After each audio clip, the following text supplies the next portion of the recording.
फाल्गुनी नायर या भारतातील सर्वात यशस्वी उद्योजकांपैकी एक आहेत.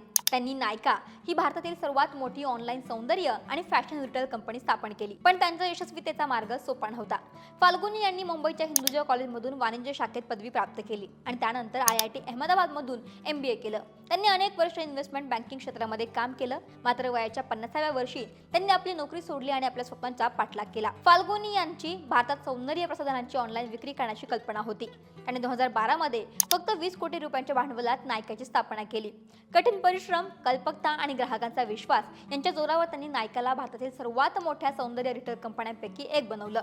फाल्गुनी नायर यांची कहाणी ही धाडस, स्वप्नांची बांधिलकी आणि कठोर परिश्रमांचं प्रेरणादायी उदाहरण आहे. त्या आज अनेक महिलांसाठी आदर्श ठरल्यात. तुम्हाला फाल्गुनी नायर यांचा प्रवास कसा वाटला आम्हाला कमेंट करून नक्की सांगा आणि अशाच प्रेरणादायी महिलांचा प्रवास समजून घेण्यासाठी सकाळला फॉलो करा.